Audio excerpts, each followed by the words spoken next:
Welcome to Camino Masterclasses, where we hear top tips and advice about doing the Camino de Santiago from those that know it best. I'm your host, Freddie Bowen, and I work for Camino Pilgrim at the UK's Camino Association, the Confraternity of St. James, a charity dedicated to providing information and support to anyone interested in the Camino de Santiago.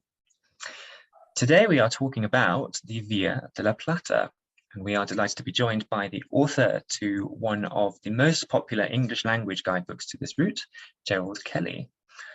Originally from Wexford, Ireland, Gerald has written several influential books on the Camino, from guides on practical preparation and background to historical, cultural and architectural companions to the Camino Francés and Finisterre, the former of which has now been updated for 2022. He's also one of the very few authors to have written a guide to the very lesser known route, the Camino Baftan from Bayonne to Pamplona. Gerald happens upon the Camino during a visit to a little town called Saint-Jean-Pied-de-Port, where he spotted some walkers with their backpacks, apparently walking all the way to Santiago de Compostela, amazingly. And of course, a few years later, he ended up setting off on his own Camino and started writing books to help other pilgrims as a way of giving something back to his experience. And in the winter of 2009, Gerald walked the Via de la Plata from Seville to Santiago via Astorga and found it rather difficult to find any reliable information in English about the route and its accommodation.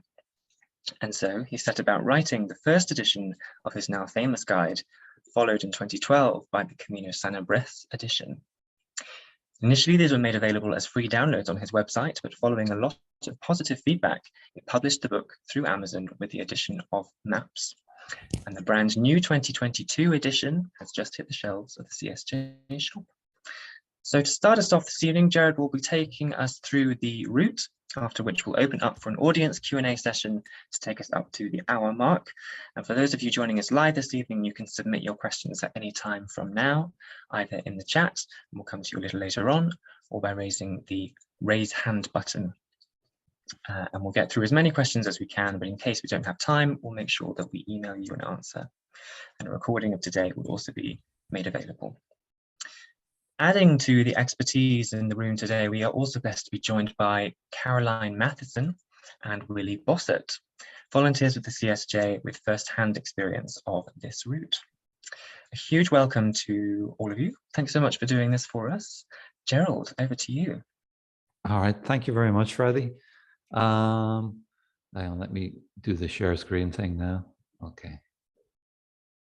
I'm just gonna put an image up on the screen, if I can get this thing to work. Okay, here we go. Oh, God, it's all going wrong. Okay, well, just on the screen, you see, this is the book I wrote, the guide to the Via de la Plata and the Camino Sanabrés. Just like to say thank you, first of all, to the CSJ for having me. They've been very supportive of me and my work down the years, and I'm very happy to help out in any way I can. The guide has been, as Freddie just said, it's been updated for this year. I also have a couple of websites, one of which you can download the free version of the guide, and the second one, you can download the app version of the guide because I have it in the app format for Android and iPhone as well. Okay, now I'm going to start with a brief introduction to the Via de la Plata. Historically, it was a Roman road which went from Mérida up to Astorga. Now, those were both Roman cities, and I don't remember what they were called in Latin, but you can look that up if you're really interested. So that's the origin of the Via de la Plata. Nowadays, the modern Via de la Plata as a pilgrim route is generally considered to start in Seville, and it goes from Seville up to a place called Granja de Marihuela. And from there, it branches west onto what's called the Camino Sanabrés. So when we refer to the Via de la Plata, we're generally referring to a combination of two caminos, which is the Via de la Plata and the Camino Sanabrés, which brings you up as far as Santiago de Compostela. There can be a bit of confusion about this, but if we refer to the via, basically that's what we're talking about. We're talking about Seville to Santiago. There's another option which goes up to Astorga and joins the Camino Francés there as well. Not many people take that option, but if anybody has any interest or questions about it, we can talk about it later. Now, what you see here is an altitude profile for the via. I'm going to talk a little bit about walking conditions and stuff, so we can start with altitude. It starts off in Seville. Seville is about 100 kilometers from the sea, but it's on the Guadalquivir River, which is navigable as far as Seville for quite big ships. So there's actually a port in Seville. So Seville is basically at sea level. So that's where you start off. And the highest point on the via is up here, which is very close to 1,400 meters. Now, you can see that the via is mostly not very flat, which, well, in fact, from this altitude profile, it's hard to get a clear kind of picture of the day-to-day. If you were to take, for example, say Zafra to Mérida is about 3 days walking, and you can see it's downhill all the way, except that when you're walking it, the altitude change is quite slow, it's quite small, so you don't really notice that much. In fact, on the via of the big climbs, there's very few until you really get up to Galicia up here. And this is where the mountains kick off, really. You'll be, for about 3 or 4 days, you'll be above 1,000 meters altitude. So even in summer, it can be quite cool up there. And in winter, you could certainly see snow. Now, important question about the via is the weather. Now, this is the weather for Seville, or I should say, really climate for Seville. The interesting column here is the average high, which is the average high temperature. In January, it's 16.2, and the average low is 5.7. Now, that means in January, afternoons can be quite pleasantly warm, whereas in the morning and at night, it can get down fairly close to freezing, although around Seville, frost is extremely rare. So the first time I ever walked actually was in winter, and I found the temperature extremely pleasant for walking. Like 16 degrees in the afternoon is more or less perfect walking temperature for me. From February, March, April onwards, it begins to get warmer, and already by May, you can easily get like 30 degrees centigrade in the afternoons. Now, this is Seville, and as you can see from the altitude profile, after Seville, in the first few days, there's kind of one flat day, and then you start going uphill to reach about 800 meters in Monasterio. So by the time you get to 800 meters, it's going to be quite a lot cooler than that. So that in summer, in winter up in Monasterio, you could easily get frost overnight. But during the day, it's likely to be maybe 10 degrees, which is also, for me personally, it's also an ideal walking temperature. I discourage people. You can see if you look at like the average highs for July, which is the hottest month, it's 36 degrees. Now, just so that we're clear on this, that's the average maximum daily temperature in Seville. It's not exceptional. It's almost every day it's up to 36 degrees. And if you look at the maximum, this would be the historic maximum. It's like 46, almost 47. So it's pretty hot. And I do discourage people from starting on the southern section of the Via de la Plata, which is down around Seville. I discourage people from walking that in the summer months just because it's dangerously hot, especially if you come from a cold country and you're not used to these kind of temperatures. But as you go further north, I'm getting into photos now. I thought I had a map somewhere. Hang on a second. I did have a map. There we go. So as you go further north, it gets cooler, of course. And by the time you get to Salamanca, which is usually considered to be about the halfway mark of the Via de la Plata, the weather situation is very similar to what you'd find up on the Camino Francés. You can see there's Leon up there, so it's not that far away.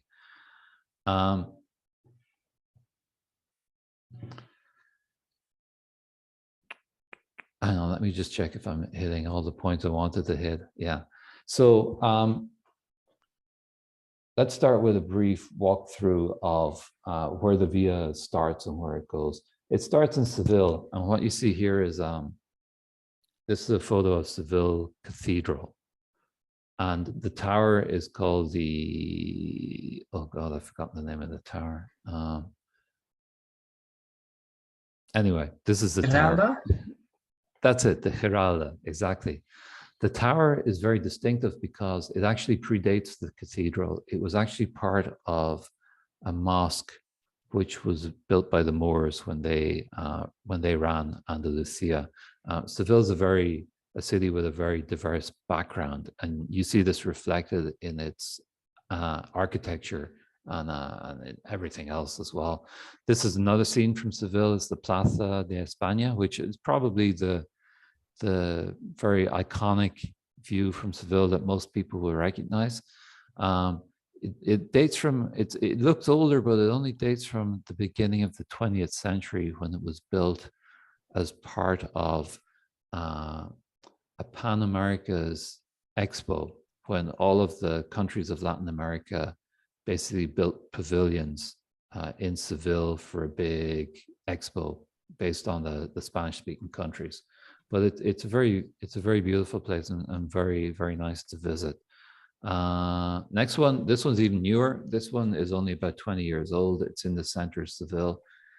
Quite iconic of Seville as well, even though it's a little bit controversial. I believe it's one of the largest wooden structures in the world. It's completely made of wood, and you can visit it, and you can there's a kind of a visitors gallery at the top, and you can walk around the top of it, and you get a great view of the city. There used to be a bar up there, but for some reason since COVID, it kind of closed and it hasn't reopened. But anyway, hopefully it will reopen at some stage. Now, I just have a few more photos. This is basically, this is actually, I think it's Almudena La Plata. It's a small village in the north of Andalusia. Real de la Jara. Is it? Oh my God, you're a real champion here. Okay, so this is Real de la Jara. Very typical Andalusian architecture, everything painted white with the different colors on the corners and around the doors and stuff. It's really beautiful. It's really typical of the beautiful villages that we have down in Andalusia. Now, I was going to go through the regions very quickly. The Via starts off in Andalusia and goes up into Extremadura. Now, Extremadura is one of the least known regions of Spain because it really gets very few tourists. But it's actually a very impressive region. Personally, I like the landscape, which is sort of a mixture of hills and very flat areas, but it's a very big, expansive landscape in that you get a real feeling of space there. It's also got some amazing cities, number one of which, of course, some of you may recognize this one. This is the Roman amphitheater in Mérida. Now, lots of people have never heard of Mérida, but it's actually one of the most important historical cities in Europe from the point of view of Roman ruins. They have an amphitheater, they have a circus, and they have several other. They have a Roman bridge, which I've been told is the longest still in existence. I'm not sure if that's true though. And the Via actually passes over the Roman bridge as it comes into the city. So it's a beautiful place to see. After Mérida comes, anybody know this place? Cáceres. Cáceres, exactly. Not a great photo. I think I took it on my phone and it was nighttime, but you get the feeling anyway. This is the Plaza Mayor in Cáceres. Cáceres has also a walled old city, a cathedral, and a few other buildings which are and areas of the city which are well worth visiting. This is another thing which is famous in Extremadura. If you like pork, this is one of the famous pata negras, which are like, I don't know what you call them, the king of pig or something like that. This is the kind of pork that sells for, I don't know, 120 euros a kilo or something like that. But these pigs, you see them along the via, and they run wild in that they're not kept in sheds or anything, and they eat mostly almendras. Is it almendras, which is almonds, is it? Yes. Yeah, okay. They eat mostly almonds, so the meat has a very distinct flavor. This is one guy who I met along the way, and he stopped to look at me, and they're quite curious animals. Of course, pigs are very intelligent animals, but don't be surprised if they come up to you and want to, find out who you are or whatever. But they're friendly, so don't worry. Now, this is a typical way marking, which you'll see in Extremadura. There are two different kinds. This one has a yellow tile on it, and the other ones have, I think, a blue tile on it. Now, the reason for this is because one of them the yellow one marks the path of the Via de la Plata, and the other ones mark the path of the Roman road. Now, in many places, the two coincide, but in some places they don't. So you have to be a bit careful of that. On the top of this is the symbol you see there is the arch in the Roman city of Caparra, which we'll see a photo of it in a minute. Now, this is just some more typical scenery north of Cáceres. I think it's the most beautiful part of the Via, personally. It's just beautiful green countryside and donkeys. Yeah, this is a guy I met along the way. He was very friendly. And this is more kind of typical scenery. It's just beautiful for walking. And there are places along this stretch of the Via where you can walk for hours and not see anybody, basically. Yeah. So this is more typical scenery. You see the typical Extremadura scenery is lots of rolling hills and then mountains in the distance. And of course, the weather in these photos is beautiful as well. This is, I particularly like this photo. This was taken around March, which is spring. So you can see the little pond in the distance, and you can see it's got a white, kind of almost a halo to it. Those are flowers. They're white flowers which bloom only in the spring, and all of the ponds get this white halo in the springtime. If you go in autumn, you don't see it at all. It's completely different. But now, this is the arch in Caparra, as I mentioned a little while ago. Caparra was a Roman city, and the Via de la Plata basically goes straight under this arch. Here's another donkey. You see, I have a soft spot for donkeys, as you can see. This is further north, actually, in Castilla and Leon. This is just one of the way markings which they put along the Via de la Plata. It says Via de la Plata in Spanish. It says it also, I believe the second one is Mozarabic, which would be the Andalucían dialect of Spanish written in the Arabic script. And the bottom one is Arabic. So the whole Arabic culture is very strong in this part of Spain. This is you see a lot of storks. If you walk the Via de la Plata, you see them, they often make their nests on church towers. but you see them out in the fields as well. In fact, recently I went past the field and there was about 50 storks in it. I don't know why. There must have been some food there that they were all after, but unfortunately I didn't take a photo. I don't know why. I think it was too you know, you don't take a photo at those moments when you really should. But anyway, now this is Salamanca. Yeah, the cathedral in Salamanca, or I should say the cathedrals, because there's actually two of them. This is taken from the Via de la Plata before you enter the city across the bridge. And this is Salamanca too. This is the Casa de los Conches, which is a very famous and iconic building along the Via de la Plata. I hope you can see that on the wall of the building are cockle shells, basically conchas, to represent the fact that we're actually on a Camino de Santiago here. This is the Plaza Mayor in Salamanca. In my opinion, one of the most beautiful plazas mayores in the whole of Spain. And now we've moved on to Zamora, which is the next city up, only about 3 days after Salamanca. Zamora is also a very beautiful city, not very well known at all, but very historic. I think this is a church on one of the monasteries. It's not the actual church in the city center.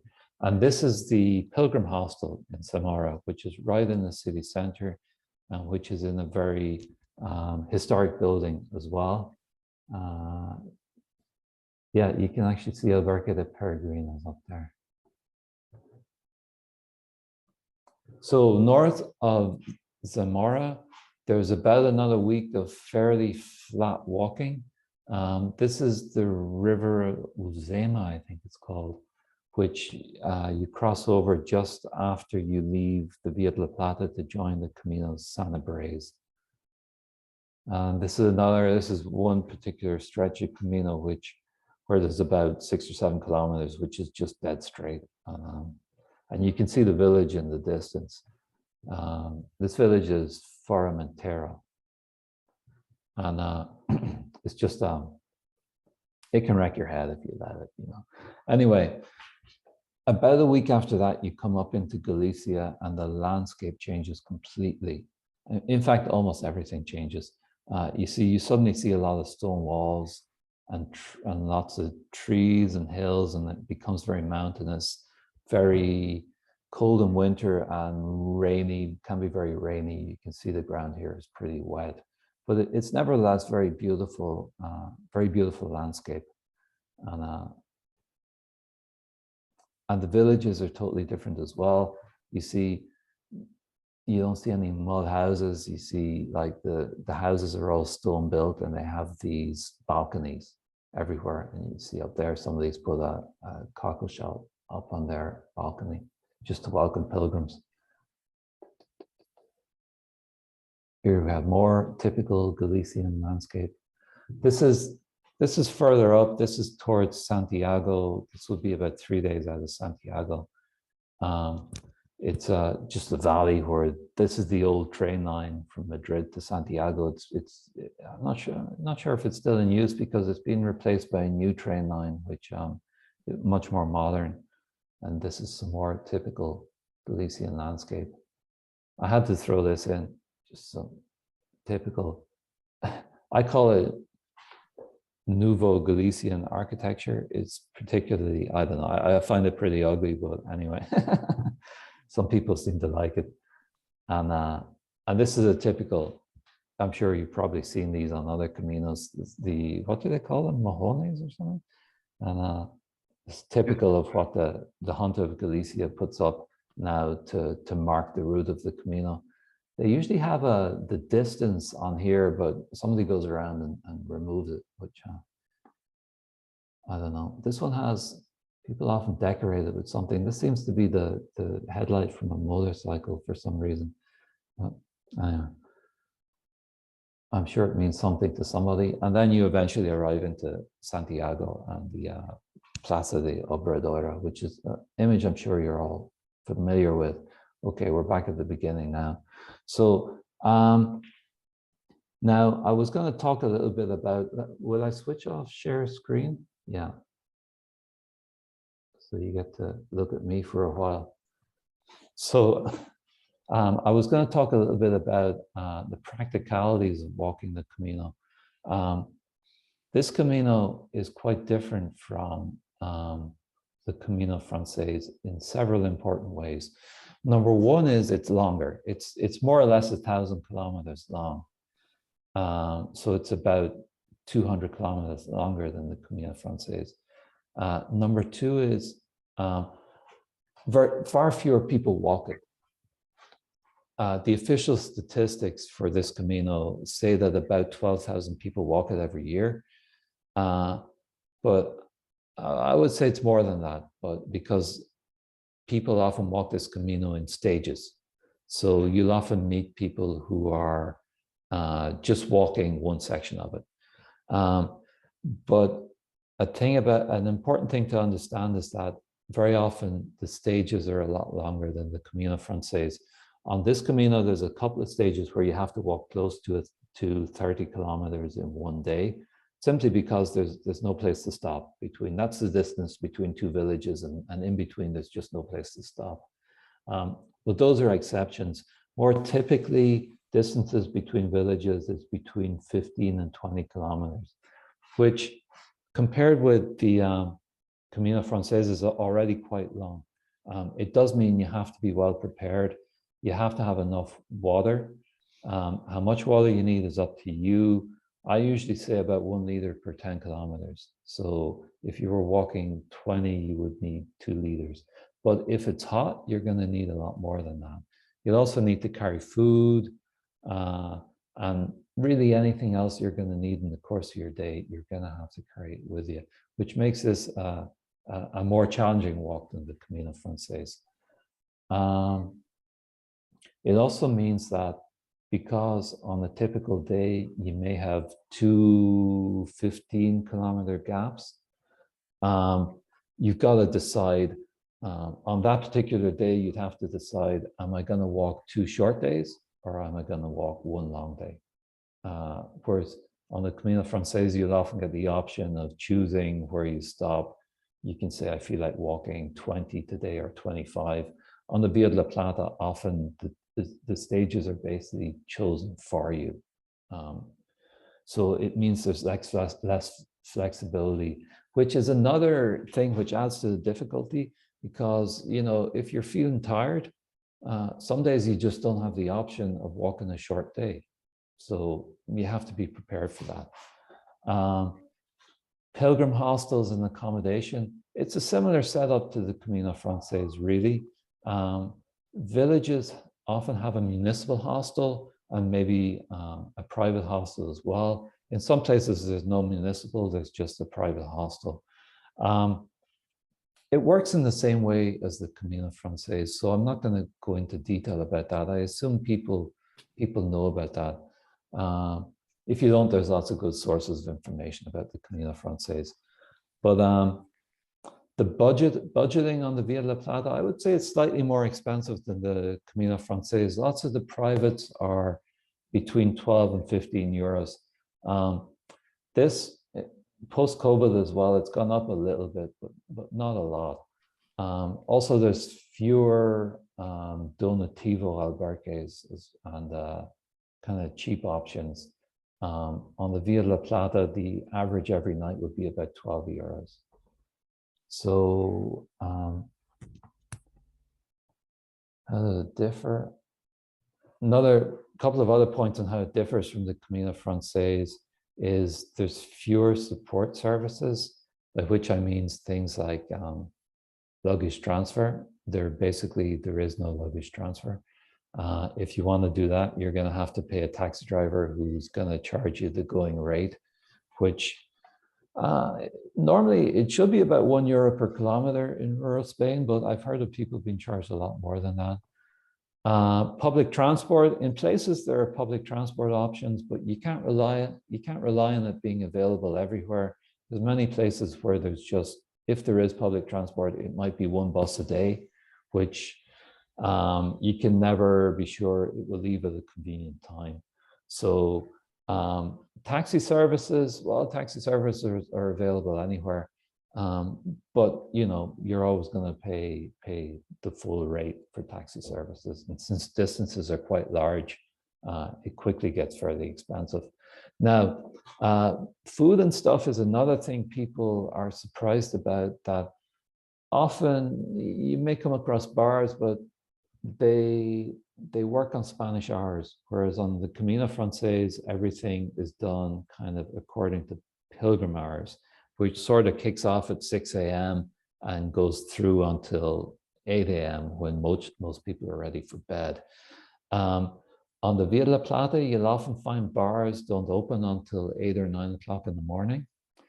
And then there won't be any food until 2 o'clock in the afternoon. 2 o'clock is lunchtime in Spain. Well, when I say there won't be any food, you will get the ubiquitous tostadas, which is toast and either olive oil and ham, or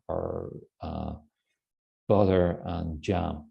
But maybe I don't consider that food, but I mean, me personally, I don't see the point in eating tostadas because they don't give me any energy. I just feel hungry again in half an hour. But also, pilgrim menus are pretty rare. Most places don't do a pilgrim menu. They basically open about 8 o'clock, and they'll often do a menu del dia about 8 o'clock, which in some ways it adds up to the same thing. But some of the staples and stuff, such as tortilla de patata and that kind of stuff, which you get on the Camino Francés, are a lot rarer on the Via de la Plata. The typical menu del dia, it really has a lot of the stuff you'd probably be familiar with. Lomo is the most common thing because in like Extremadura and central Spain, there's a lot of pork. So there'll be all kinds of pork options on it. Vegetarian options are also going to be few and far between. But people will, if you explain to them that I'm a vegetarian, they'll knock you up something, but it probably won't be anything very nourishing or anything like that. But it's an important point to remember that the Via de la Plata gets far few pilgrims in the Camino Francés, and so local facilities are not designed to cater to pilgrim needs from timing and from the kind of food they serve. So most nights you won't get your dinner before 8 o'clock, which it takes a bit of getting used to because it's much later than what most people eat in most countries.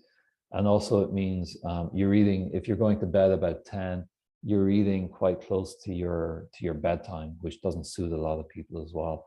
But then I always find as well on the Via de la Plata in winter that people don't go to bed so early, simply because it's dark until about 7:30 in the morning. So and because there's not many people, there's no need to get up early anyway.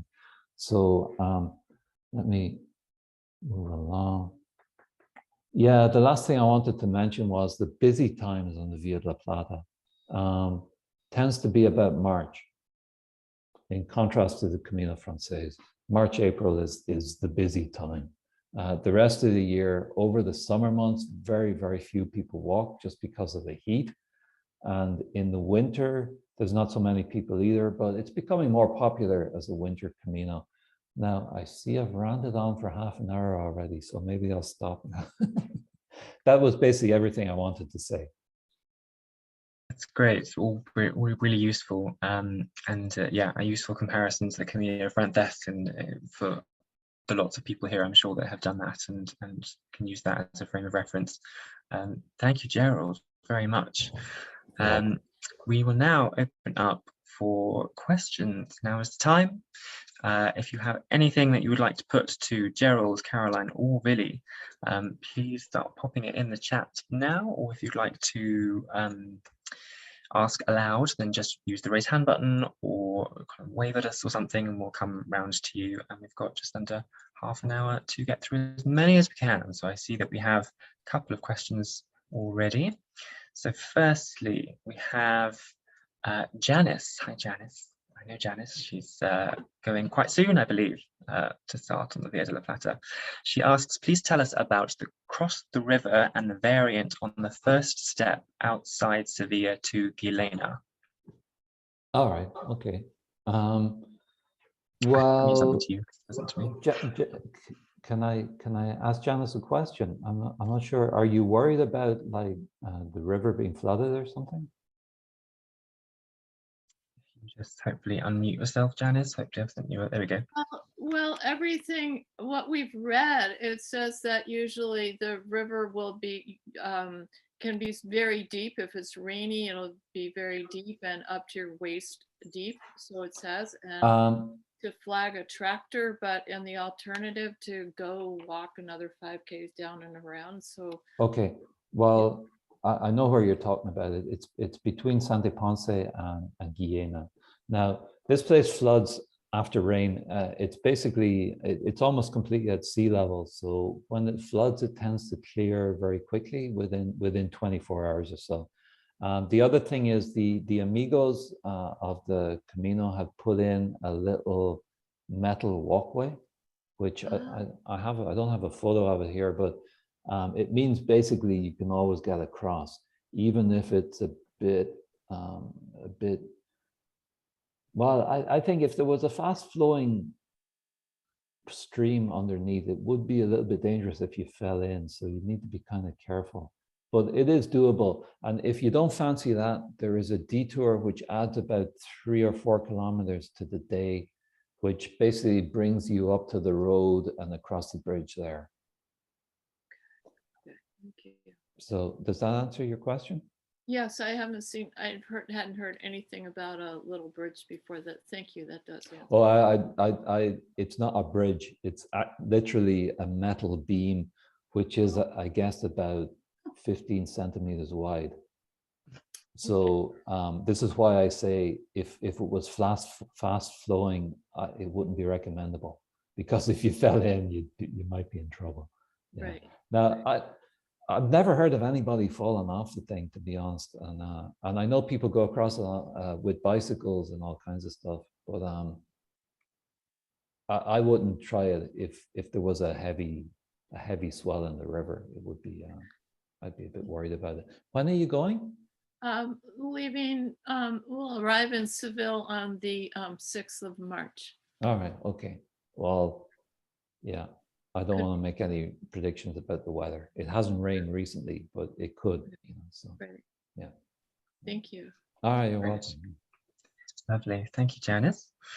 Next question from Dennis. Do you have to call ahead for lodging? Oh, the eternal question. Oh, God.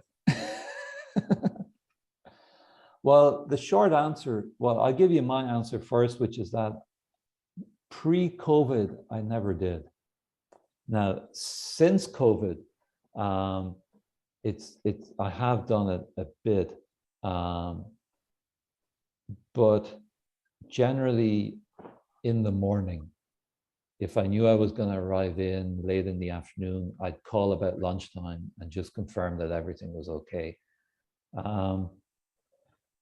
What other people do, a lot of people will call ahead, will plan their day and call ahead the previous evening. But really, it's a very personal question, and it's up to everybody to decide for themselves what level of uncertainty you're happy with dealing with. But maybe the others would like to come in and give an opinion on this as well, because this is something everybody kind of deals with. I walked in the month of May 2 years ago, and I didn't feel it necessary to book ahead. In fact, I must admit, I booked ahead the first day walking out of Seville, only to find that I actually wanted to walk further and than the booked place. And so I cancelled that and never again booked. Yeah. Well, that's the problem. When you book ahead, you're committing yourself to And a on that schedule, occasion, basically. I did Yeah. walk along the river, you know, All right, the yeah. back road, but Yeah. it in that season there was no problem really. Yeah, in May, I would imagine. Water. Yeah. So the short answer, do you have to book ahead? No, you don't have to. But I always advise people to book your first night. And then when you're on the Camino, whichever Camino it is, it's the same advice. Play it by ear. See if there's a lot of pilgrims, if accommodation is easily available, then you have the choice of booking ahead or not booking ahead. So, yeah. Thank you. Next question from Marilyn. She asks, oh no, sorry, Peter first. Peter asks, can you say a bit more about the app? Oh, sure, yeah. Well, there's two apps. There's one for Android and one for iPhone. They contain all the same information that's in the print book, but additionally, they have maps where you can see your location on the map, and you can zoom in and you can see the location of all the albergues and shops and bars and that kind of stuff. So it's basically an interactive version of the book. So I put up the link there. I'll stick it up again. Maybe, I don't know. Maybe Freddie, you can put a link on the same page as this. Yeah. So Yeah, that'll bring you straight to where you can buy the app. yes, I can put it in the chat. Definitely. Yeah. Okay. Somebody remind me to do that before we close today. Okay. Now, Marilyn, what sort of footwear would you recommend? Ooh. I always wear boots, but it's just my personal preference. I wear Echo boots because I find them really comfortable and I've never had any problems with them. They have I haven't got my boots here, I could show them to you. But they have quite a good solid sole and a good grip. I find a good sole, a good thick sole is important for me because you're walking all day, mostly on gravel and sometimes on concrete and whatever, and it just gives you a little bit of cushioning. And I found once I walked in other shoes which had less cushioning, and I found the soles of my feet got quite sore, which was quite unpleasant. Anybody else? Because we've all done Caminos, so we've all got opinions on footwear. Did you wear, Caroline? I wear boots as well. I mean, there were plenty of parts where I had to walk through streams and, as I say, quite rocky in bits. So I was very glad to have the boots with me. But generally, I prefer to wear boots. Yeah. Yeah, I'm a boot person as well. I always have been. I suppose trail runners, lots of people rave about them. But to be honest, I found what works for me, and I think I'm going to stick with it now. Good advice. Next question we have from Linda. Linda asks, how many days or weeks from Seville to Santiago, please, Gerald, approximately? Well, it's about 1,000 kilometers.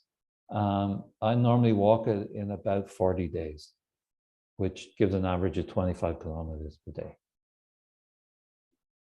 I've known people who can do it a lot faster, but 25 is about a comfortable average for me. Cool. Richard Brown, any thoughts, please, on a cycle option? Might some sections be better via the Roman road?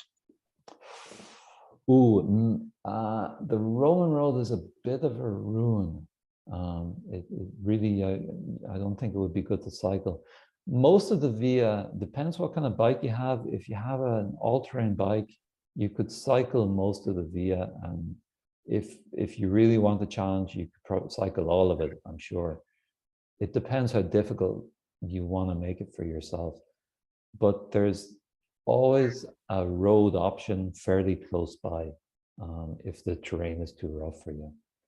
But saying that, I'm only going on what cyclists have told me because I've never cycled it myself. But lots of people cycle the Via de Plata. It's very popular among Spanish cyclists as a long distance route. Has anybody here cycled it? I haven't cycled out, but lots of cyclists have passed me, and Yeah. they've showed me their guides, which they call it the Ruta de la Plata. All right. Yeah. Like the cycle Yeah. compatible road, which pretty much coincides with the one we walk. Yeah. Except odd little bit where they have to go on the road. Yeah. Yeah. Yeah. It's very similar, really. There are some very steep sections, though. I recall just south of Almudena de la Plata, Yes. where you can see from 10 kilometers away the Roman road sort of just going straight up a few hundred meters. And you don't think that has anything to do with your route, but when you get close, you suddenly realize that this is meant for you. Yeah. And there were some cyclists overtaking me, and sadly, one of the cyclists passed away actually on that climb. Really? Okay. Very tragic, Yeah. but it was hot, and just goes to show it's. Yeah. Well, it's a difficult Camino. Yeah. I think most years there's at least one person dies at some stage on the Camino, which I think it's more dangerous than the Camino Francés, simply because the distances are longer, and if you go in summer, it's just hotter. So. Suzanne has asked about the website for the guide. Kimberly has helpfully put into the chat links to both the Android and Apple apps, if people want to make a note of that. And I'm sure in there will be links for where you can find the guide as well. Of course, the guide is on the CSJ website as well. That's that one. So James now asks, did you do any training before setting out? What kinds of things did you do, if you did? I don't train, to be honest, but I do walk quite a lot in my everyday life.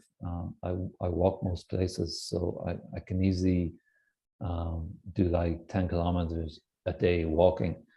So I guess that keeps me at a certain level of fitness. So I never really trained for Caminos. Anybody else train for Caminos? No? I find I have to. Okay. How would you train? Would you give yourself targets of walking a certain amount every day? Not really. I just make sure I try and walk every single day a reasonable distance, at least 8 kilometers. Yeah. I mean, I don't try and do 25 kilometers a day at home. But as long as I got sort of a minimum fitness, where I can actually walk the Camino, and then I get fitter on the way. So yeah, sure. Yeah, I find that as well, that as long as I keep the routine of walking most days a certain distance, I can kind of rank it up once I get on the Camino. I mean, I find it's often, walking something like 30 kilometers. For me personally, the key is taking your time and taking breaks and checking your feet if there's any problems and that kind of stuff. Absolutely. Different Dennis asks, I have the 2019 edition of your guide. Are there many differences from the 2022 edition? Well, not a lot has changed, really. It's kind of, over COVID, it's sort of like everything's been frozen. But if you drop me an email on my website, I can send you a link so you can download the new edition in a PDF format, so you can see for yourself. And on the website as well, I have updates. I try to stay in touch with the albergues and stuff, because a lot of them were closed over COVID and they're reopening now. Well, most of them have already reopened, but I have a page on the website which has the latest updates. So you can always see what the status is in different places. Maybe it's good to mention that at the moment, it is perfectly possible to walk. Lots of people are walking, and most of the albergues are open again now. Great, good stuff. Marilyn asks, would you consider a tent useful? There's a short answer to that, and it's no. But that's me. I've never brought a tent, and I've never had a problem finding a place to sleep. So personally, I always tell people, don't bother with a tent unless you really want to camp. Anybody else have a different opinion? No. Well, I mean, it's the extra weight of Yeah. a tent one has to consider. Perhaps it would be useful to, if the choices of how far you have to walk the next day are difficult, you then a tent might give you the flexibility, but at the same time it might reduce your capacity to walk a longer distance. Sure, yeah. Tent is going to be at least an extra kilo. Yeah. Personally, for me, it's no tent. Yeah. Yeah. Yeah. I always bring a sleeping mat, but I just find it useful for if I stop to have a rest during the day. If it's cold, the ground may be wet, the ground may be cold, and it's good to have something to sit on. So, but a sleeping mat, the one I have doesn't weigh more than about 200 grams or something like that. So, you know. Yeah. Robin has asked for the name of the app. So Robin, if you just look at the comment directly below yours, you should find a link to where you can find it. Janice is asking, have the bed bugs infiltrated yet? I've never heard of bed bugs on the Via de Plata so far, but it's probably only a matter of time.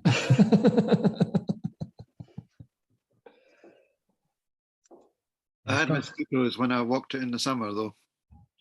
Mosquitoes? Yeah. Yeah. There's mosquitoes, yeah. Did you carry any kind of spray with you, Caroline? Or? No, I wasn't expecting them. So, oh. It was only really in the one place. It was Aldea del Caño or something like that, and it was in a refuge, and I suddenly had this noise during the night, with the light on, and there they were. Yeah. I just had to cover myself with the blanket completely that night, even though it was stifling. Yeah. To get through it, and then the next day they'd gone. So. Oh, good. Well, yeah, and certainly in summer. Well, even now, I saw a mosquito yesterday, but they can be a problem, especially at night. They can be really annoying. But anyway. Jen is asking, if there are less people walking this route, are there any issues for women walking alone that she needs to be aware of? This is always a difficult question. Well, lots of women do walk alone, although this is a more, if you went to the Camino Francés, the gender split is about 50-50, whereas on the Via, I would say it's more like 80% male. So it's a very male Camino, and it's also a very kind of middle-aged male Camino, in that most of us there are like 50 and over. Whether that's an issue for you, it's up to you, really. Now, there was a woman who had an incident. She was sexually assaulted, basically, on the Via de la Plata a couple of years ago.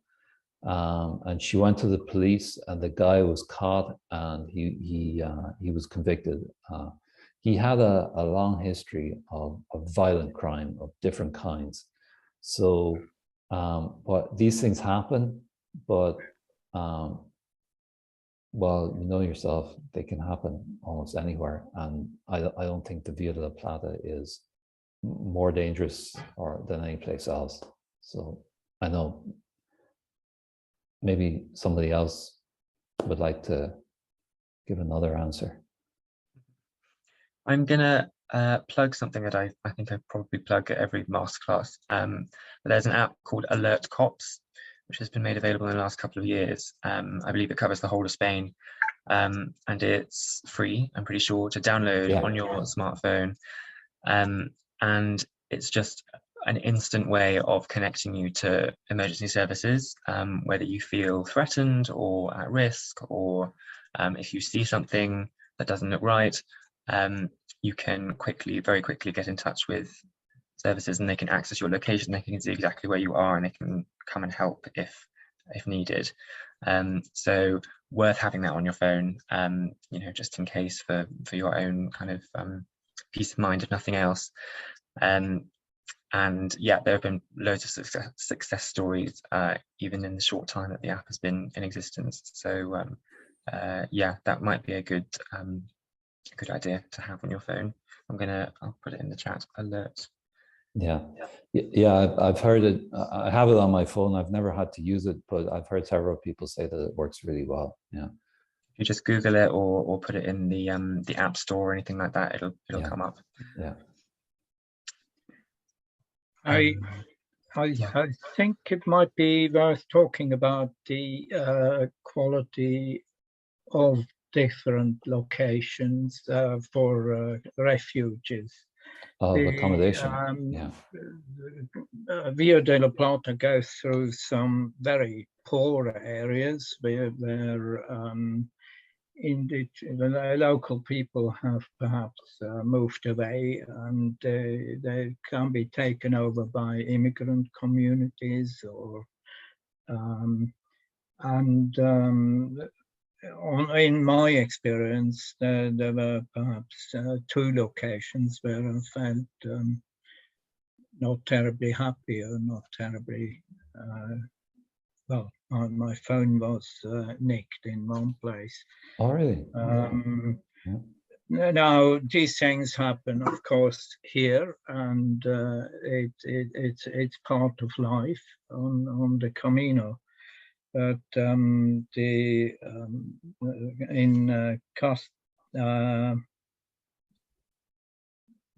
sorry, I got the location.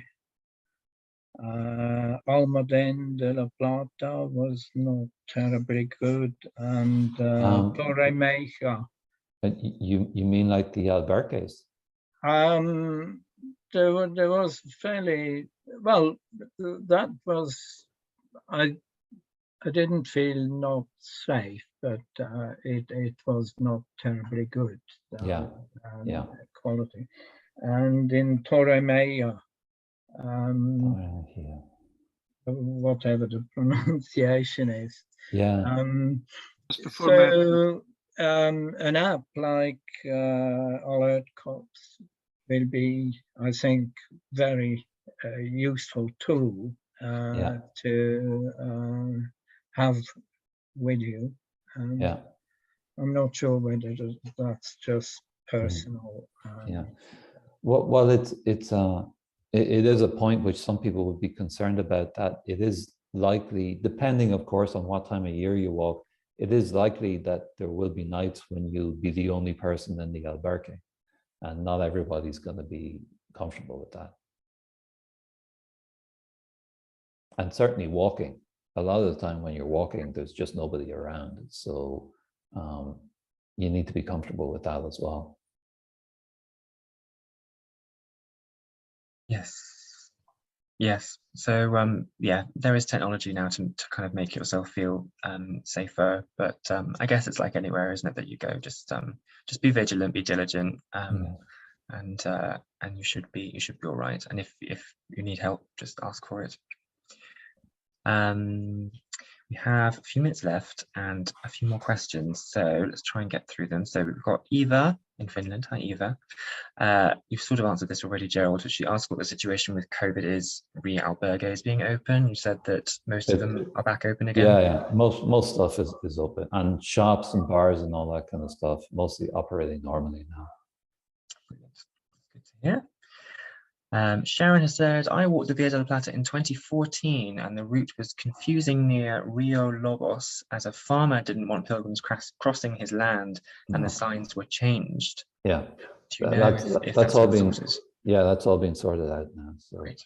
they put up two big fences, so you can walk through a Zan, but you can't actually get onto a Zan. So yeah, problem solved.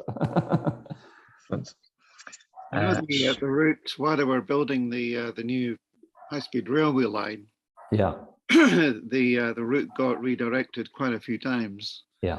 You know, but that's all sorted out now, isn't it? Well, there is one place after, just before you come into Galicia, there is a place where there's still a couple of detours, but it's been there for so long now that it's practically become normal. So, you know, but hopefully this will get sorted. They'll be finished with this train, hopefully in a couple of years. Indeed. And two last questions from Sean. Does it ever get inconveniently windy? I guess it varies depending on where you are. I grew up in Ireland, so my idea of windy is probably different to yours, but as long as it doesn't knock you over, it's not a problem. That's how I see it. But I know other people who grew up in places where there's not much wind have a much lower tolerance level for that. But for me personally, the wind is never a problem. The rain, yes, it can get very inconveniently rainy at times. And then the last question, which again you sort of answered, was how many fellow travelers would you normally encounter in the evenings? It can be anything from nobody to, I don't know, I guess the capacity of the albergue is probably the most I've ever really seen on the Via in one day would have been about 12 people. I know Willie was saying he was running across 15 or so, and Caroline was saying she saw nobody on many days as well. So it really depends what time of year you walk. The largest number I ever came across was in the little refuge down by the river in Mérida, and there were about 30 of us. 30? Yeah. Okay, yeah, wow, yeah. But that was very unusual. But they were probably a lot of day trippers though, were they? Yes, Or a maybe. group. I don't know if that goes back to an earlier question that sometimes the people in the refuges are not pilgrims. Yeah, it can happen, yeah. Yeah. I've once or twice had the experience of running across groups of people on kind of hiking holidays who had like block booked the accommodation in advance, which caused a few difficulties for the rest of us, but we sorted it out in the end, you know. With Spanish people, the key thing is to talk to people and, you know, they'll help you, they'll find some solution, you know. So,